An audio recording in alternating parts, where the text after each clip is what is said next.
Bonjour, chers frères et sœurs. Nous continuons la lecture de l'introduction du livre Histoire sainte, Jésus en son temps. Un devoir qui nous a été assigné par la lumière divine qui a choisi ce livre pour nous faire comprendre qui est Jésus et qui est Dieu. Et qu'est-ce qu'il a fait à son temps? Histoire qui nous échappe. Et nous allons lire ce livre de Daniel Robs, 309e édition, sur les grandes études historiques. Comme je vous l'ai dit, je vous le redis, ça a été publié le 17 avril 1944 par le vicaire général A. Leclerc, vice-général Lutetia Parisiorum.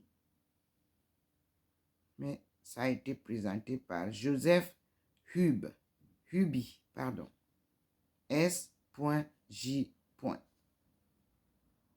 Lutetia Parisiorum, du même jour, 17 avril 1994.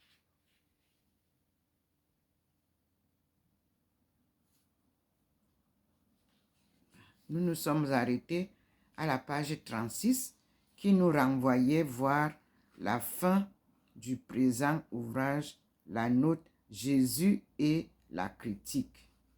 Ce que nous avons fait et nous avons lu et j'ai publié. Maintenant, je continue la lecture.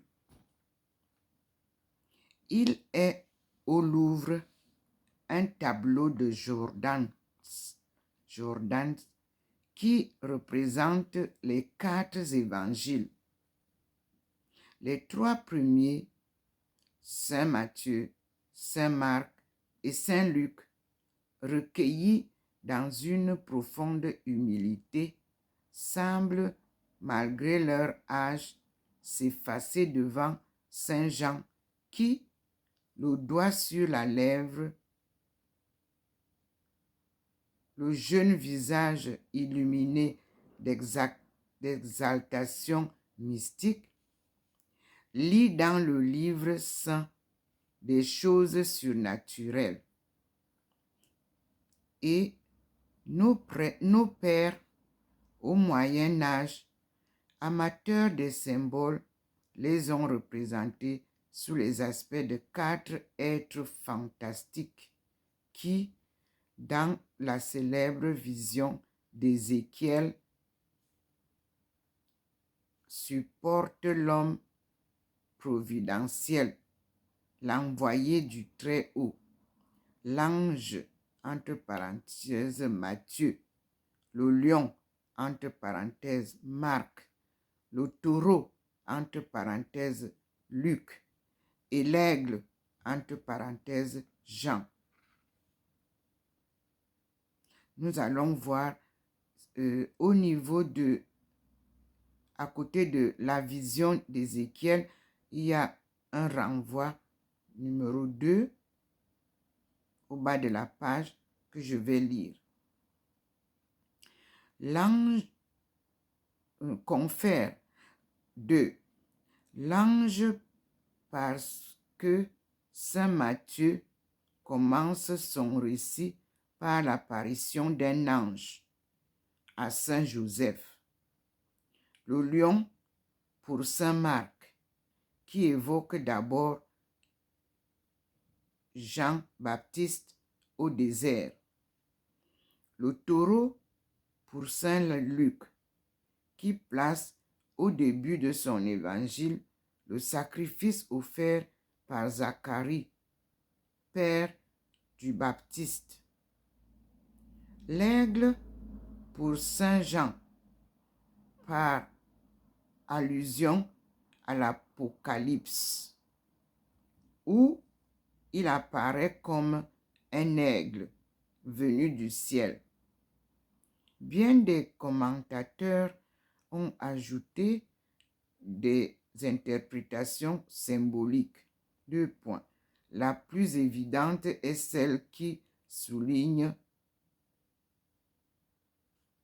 que, ouvrez les guillemets, l'aigle de Patmos, fermez les guillemets, est l'interprétation métaphysique, celui dont l'évangile s'ouvre par l'assertion foudroyante.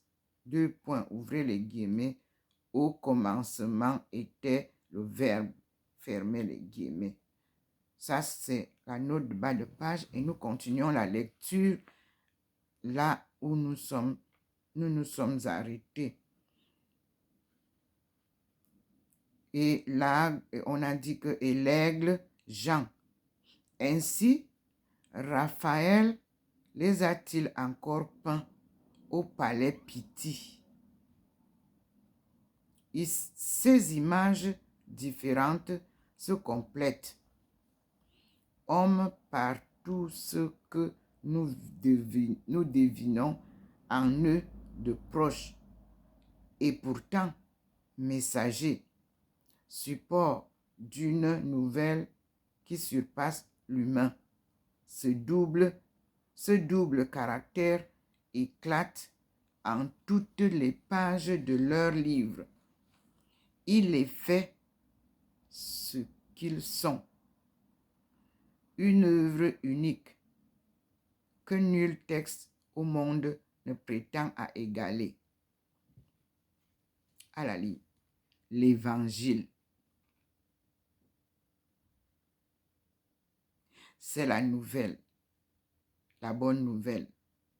L'usage juif conservé dans la diplomatie pontificale, par exemple pour les encycliques, était de désigner un texte par son ou ses premiers mots. Le récit de Saint Marc, le plus ancien, commençait par ce mot, 2 points, évangile. On employait primitivement, entre guillemets, évangélion en grec pour désigner à la fois la nouvelle favorable et le pourboire qu'on donnait au messager. Plus tard, il se réduisit au premier sens. Par exemple, dans une inscription de Prienne, datant du 1er siècle avant Jésus-Christ, se rapportant à la naissance d'Auguste. Dans la version hellénique des Septante, le verbe entre guillemets évangéliser est utilisé pour rendre l'annonce messianique, pour rendre l'annonce messianique de la bonne nouvelle. Entre parenthèses, Ésaïe 15, verset 9. Ésaïe 7, verset 7. Ésaïe 16, verset 27. Dans le Nouveau Testament, le terme a un sens plus complet encore. 2 points. L'évangile, c'est à la fois la bonne nouvelle que Jésus révèle, qu'il incarne, et la promesse du salut qu'il accorde. Entre guillemets, c'est indivisiblement, dit le père de Grande Maison, le don divin qu'il est lui-même et les dons divins qu'il apporte. Fermez les guillemets. Témoignage religieux donc que l'Évangile, document de foi issu en un seul nous l'avons vu, de ces communautés chrétiennes primitives qui se transmettaient la vivante tradition, mais en même temps, la chose est flagrante à qui a des yeux pour voir. Travail individuel portant profonde la marque d'une personnalité. C'est authentiquement une œuvre littéraire qui a eu des auteurs, 4, dont chacun suit un plan, possède un style, obéit à des précises intentions. Livre inspiré suivant la foi chrétienne, c'est-à-dire dont les auteurs ont reçu une impulsion surnaturelle et ont été assistés pendant qu'ils écrivaient. Ouvrez les guillemets. De telle sorte qu'ils concevaient exactement, voulaient rapporter fidèlement et exprimer avec une vérité infaillible tout ce que Dieu leur ordonnait et seulement ce qu'il leur ordonnait d'écrire.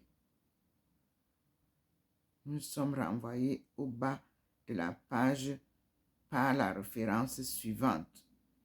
Ce sont là des expressions par lesquelles l'encyclique Providentissimus Deus de Léon XIII définit l'inspiration.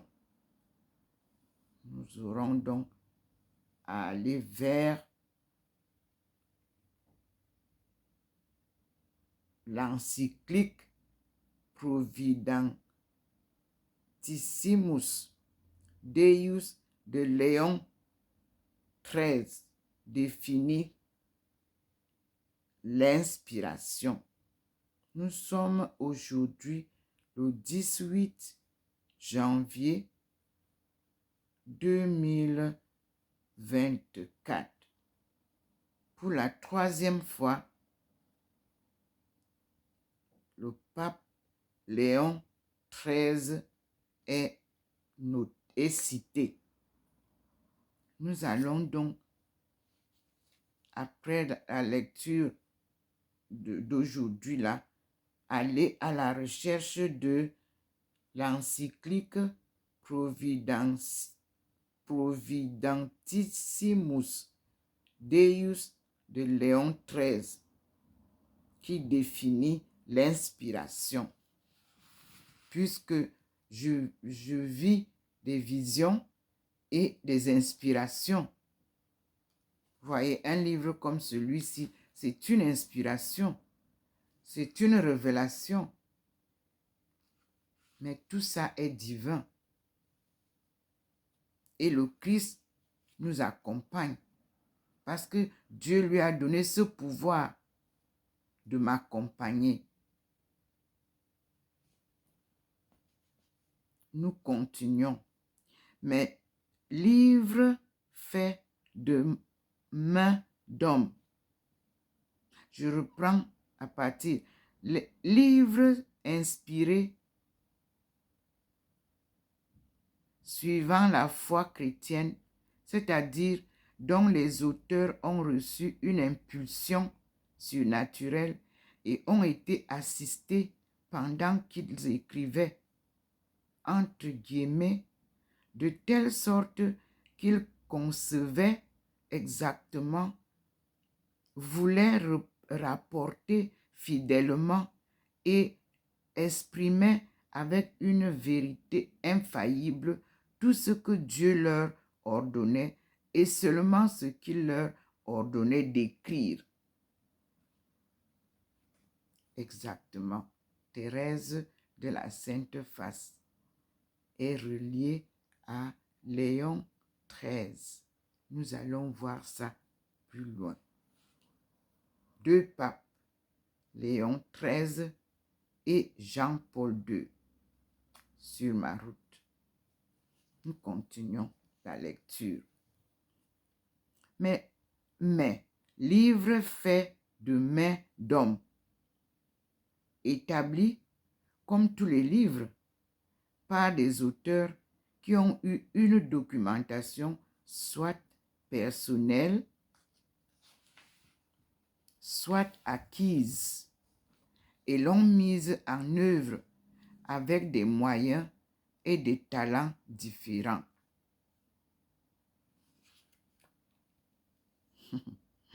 On peut sans doute se représenter assez exactement la façon dont l'Évangile a surgi de l'enseignement oral. Au sein de ces communautés ferventes, un homme, apôtre de Jésus ou disciple immédiat des apôtres, parle du Maître. La vie sentimentale si riche de la communauté favorise le développement de son témoignage. Les auteurs veulent sans cesse davantage de détails, d'enseignements. Cet homme a vraisemblablement entre les mains quelqu'un de ces mementos ou mementos, fermez les guillemets autour de mementos. M-E, accent aigu, M-E-N-T-O-S est le mot mementos. Apostolique, dont nous avons aperçu l'existence. Il a d'autre part ses sources d'information, soit directes, s'il a connu lui-même Jésus, soit indirectes, par l'entreprise d'un des apôtres, Sans doute encore se renseigne-t-il par des enquêtes personnelles. En même temps que la collectivité soutient, contrôle et garantit cet enseignement, l'auteur travaille et, dès que son texte est établi, comme son but est plus religieux qu'historique, les communautés l'adoptent, le lisent en solennité. Ainsi s'explique ce triple caractère qui est si net dans tout l'Évangile, d'être à la fois œuvre personnelle au pluriel, œuvre populaire au singulier et œuvre liturgique. Très important. Détail.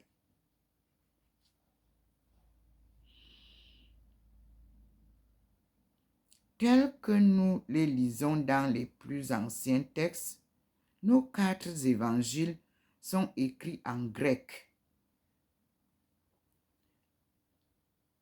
Les originaux étaient-ils dans une autre langue et n'aurions-nous affaire qu'à de très vieilles traductions?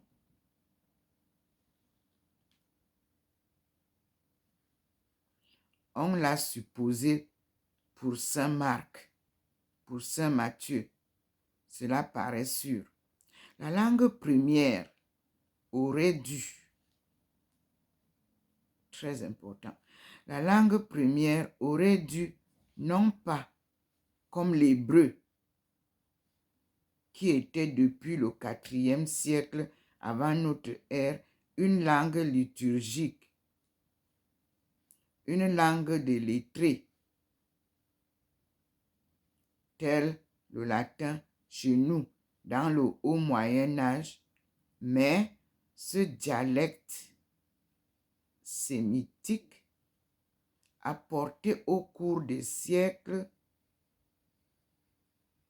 par les bandes inépuisables venues du nord-est et que tout le croissant fertile avait adopté, le dialecte que parlait Jésus. Très important.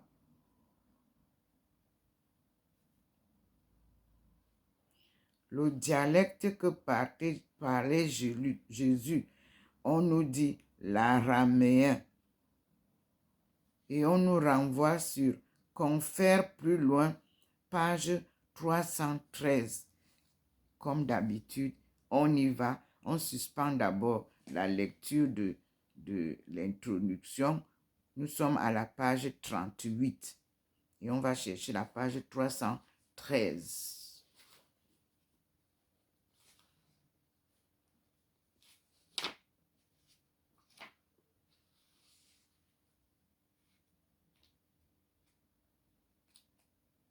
Nous y sommes à la page 313.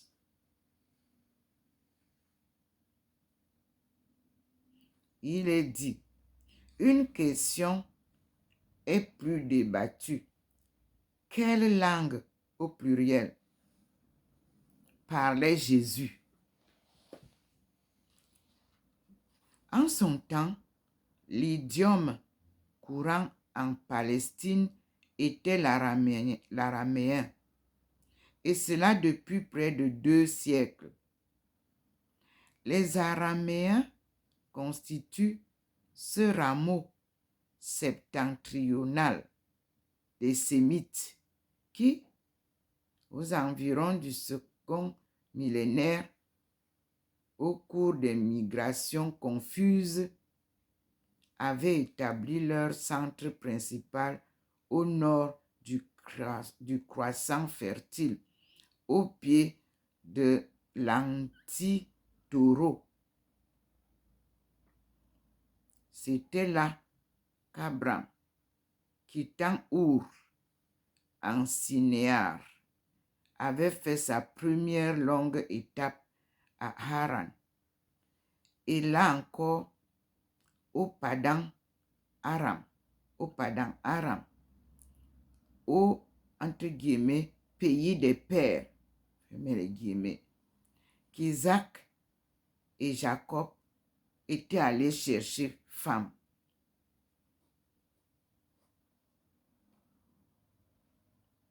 Pour résumer leur plus ancienne tradition, les Israélites disent, je cite, un araméen vagabond était mon père. Fermez les guillemets. Vous trouverez ça, Confère Deutéronome 26, verset 5. C'est-à-dire le livre Deutéronome, chapitre 26, verset 5. À tous les carrefours de l'histoire sainte, on les retrouve, ces errants, réserve inépuisable de tribus en marche. Envahisseurs sans cesse renouvelés, auxquels les rois hébreux, vers le 9e siècle et le 8e siècle, eurent bien du mal à s'opposer. La pénétration araméenne dans toute la Syrie et la Palestine avait été si profonde, si abondantes les relations qu'établissaient avec la Mésopotamie ces infatigables voyageurs, que leur langue avait pris une extension considérable dans toute la région qui va du Sinaï au Taureau et au-delà, au golfe Persique. Il est incontestable que c'est en araméen que Jésus a parlé. L'Évangile nous a rapporté en cette langue des expressions sorties de sa bouche. Abba, Père. Ephphata, ouvre-toi. Lama sabachthani, pourquoi m'as-tu abandonné? Fermez la parenthèse. Talita Kumi, petite fille, réveille-toi. Certains jeux de mots sont typiquement araméens, tels le fameux ouvrez les guillemets, tu es Képhas, fermez les guillemets. D'autres se devinent. Ainsi, dans le précepte, ouvrez les guillemets, laisse les morts ensevelir les morts. Fermez les guillemets, vous lirez cela dans Matthieu 8, verset 22, où Jésus a pu jouer sur la ressemblance entre Martha,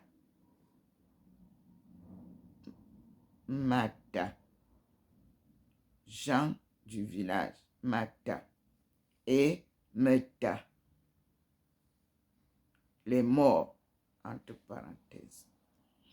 Les rythmes, les cadences, les allitérations de son style sont certainement d'origine araméenne.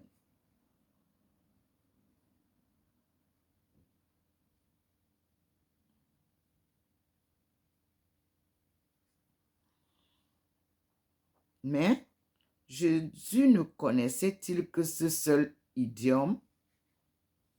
Vraisemblablement non. Il suffit de lire le passage où Saint Luc, chapitre 4, verset 16, fermez la parenthèse, nous le montre dans la synagogue, entre guillemets, déroulant le livre du prophète Ésaïe et lisant, entre guillemets, virgule, pour comprendre qu'il possédait certainement l'hébreu classique, devenu langue morte à partir du IVe siècle, quand l'arménien avait définitivement triomphé. L'hébreu restait une langue liturgique, comme le latin a survécu dans les mêmes fonctions au triomphe des langues romaines. Tout jeune juif faisant ses études dans la synagogue savait un minimum d'hébreu, puisque la connaissance de la sainte langue était la base de toute culture.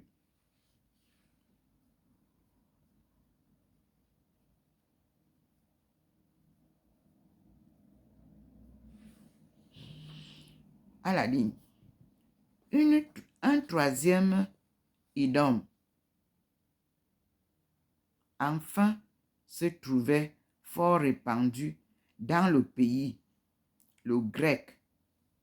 Depuis les conquêtes d'Alexandre et l'établissement des royaumes hellénistiques, une langue qui n'était d'ailleurs plus guère celle de Platon, faisait dans tout l'Orient et le monde méditerranéen un rôle de truchement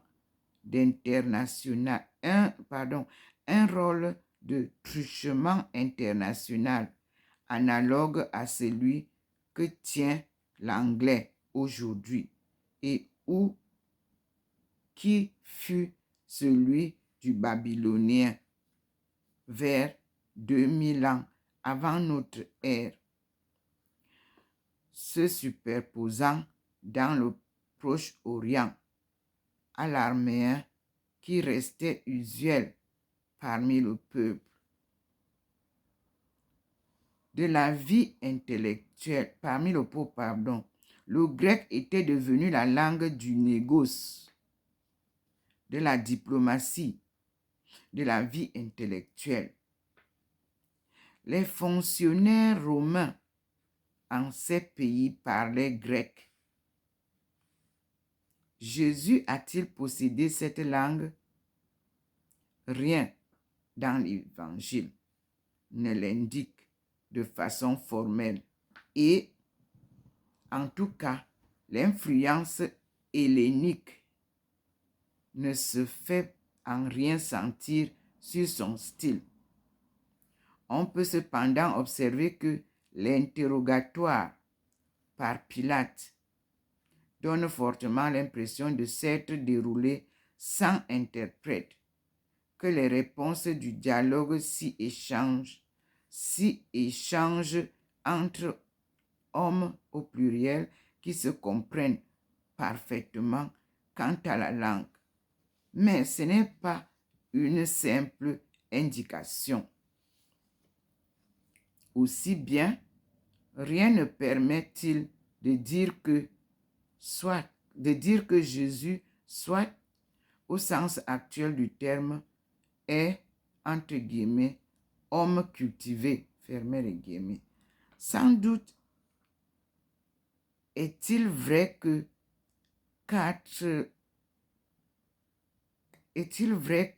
quelques-uns des plus savants docteurs d'Israël sont sortis du petit peuple, simples ouvriers manuels devenus maîtres dans cette connaissance suprême qui était aux yeux des Juifs celle de la loi.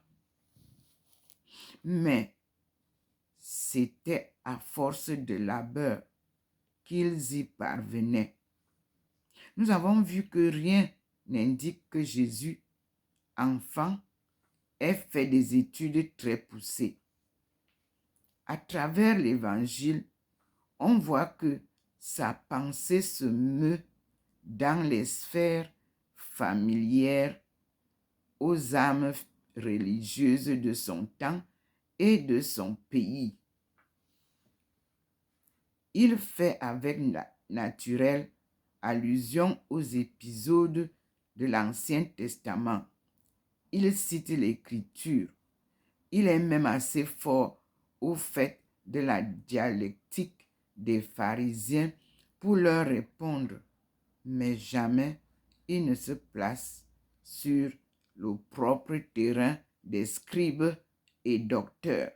Et s'il les confond, c'est par un appel au bon sens et à sa loi nouvelle, entre guillemets, sa loi nouvelle. C'est par un appel au bon sens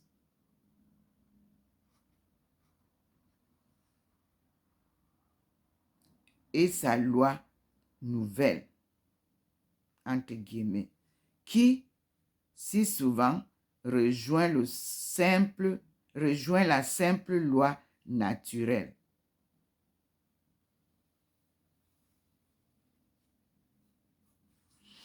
Voilà ce qui frappe en lui, à une curiosité inlassable de l'âme, à une universelle compréhension, il joint une sagesse qui ne semble rien devoir à l'école. Son ton est unique, irremplaçable, et c'est là un des aspects de son être où éclate non seulement ce qu'on ose appeler son génie, car le mot reste de la terre, mais on ne sait quelle illumination surnaturelle où l'intelligence de l'homme rayonne de l'Esprit Saint. Nous avons lu donc de la page 13 à la page 15. Ce Fils de l'homme, Fils de Dieu, est le titre de sa vie, un simple homme. Nous repartons à la lecture, continuons la lecture de l'introduction à partir de la page 38, où nous avons laissé notre lecture. Oui, où je reprends la phrase qui nous a envoyé à la lecture de 313. Et je lis. Il est écrit, les originaux étaient-ils dans une autre langue et n'aurions-nous affaire qu'à de très vieilles traductions? On l'a supposé pour saint Marc, pour saint Matthieu, cela paraît sûr. La langue première aurait été non pas, comme notre texte actuel fait dire, à saint Jean et à saint Paul, l'hébreu, qui était depuis le IVe siècle avant notre ère une langue liturgique, une langue de lettrés, tel le latin chez nous dans le haut Moyen Âge, mais ce dialecte sémitique apporté au cours des siècles par les bandes inépuisables venues du nord-est et que tout le croissant fertile avait adopté, le dialecte que parlait Jésus, l'araméen. C'est là où nous sommes arrivés. Et nous continuons. Si même les originaux n'ont pas été écrits dans cette langue, il est incontestable que l'influence en a été forte sur le style des évangiles. Il arrive à plusieurs reprises que l'évangéliste, entre guillemets, cite un mot du Christ directement en araméen, tel que le Talitha Kumi, qui rappelle à la vie la fille de Jaër. Vous lirez confère Marc chapitre 5 verset 41, fermez la parenthèse, où les Féphétas qui ouvrent les oreilles aux sourds muets de la Décapole dans Marc chapitre 7 verset 34. À travers le grec et même le français bien souvent, le rythme si particulier de la poésie sémitique se presse,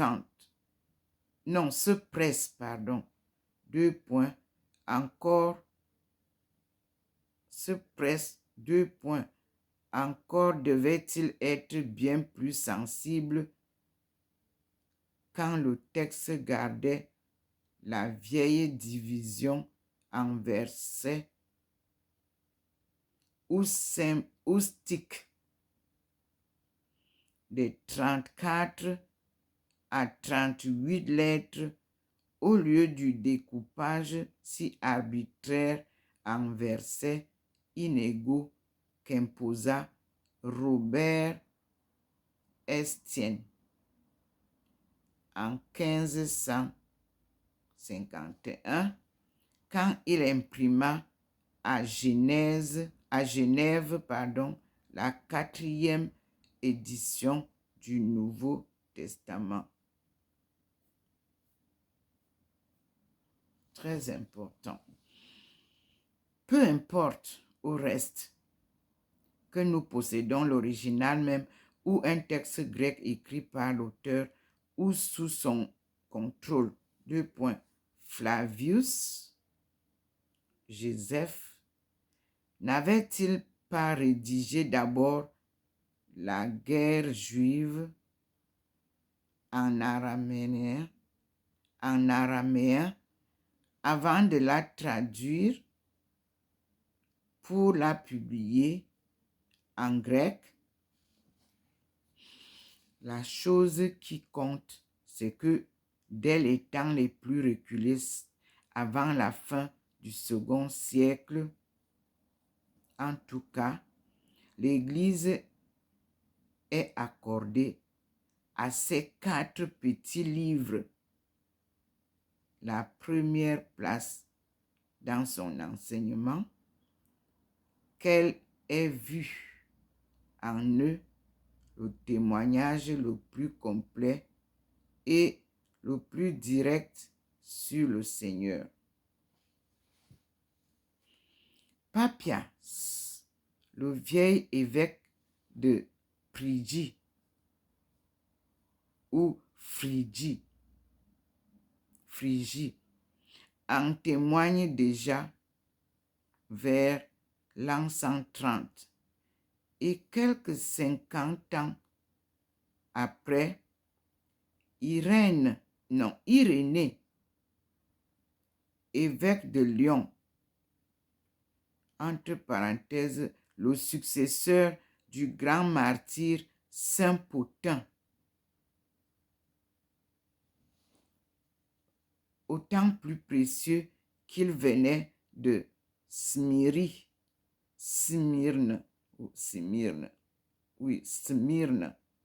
c'est-à-dire apporter la tradition de très vieilles communautés orientales. Comparait les 4 évangiles aux 4 vents qui emplissent le ciel et expliquait minutieusement comment ils avaient été rédigés. Son témoignage confirme l'ordre selon lequel nous lisons traditionnellement les évangiles: Saint Matthieu, Saint Marc, Saint Luc et Saint Jean. Cet ordre devait exister avant lui, sinon il y aurait plus de différence qu'on en voit dans la tradition manuscrite. Mais une autre idée était chère à ces chrétiens des premiers siècles, autant que la véracité des 4 livres, celle de leur absolue unité, entre guillemets, évangile quadriforme, fermez les guillemets, dit Saint Irénée. Origène, au siècle suivant, affirmera qu'à travers, entre guillemets, 4 évangiles est un, fermez les guillemets. Et au IVe siècle, Saint Augustin parlera des 4 livres d'un seul évangile, fermez les guillemets. 4 livres d'un seul évangile, fermez les guillemets. L'expression célèbre, entre guillemets, évangile selon ...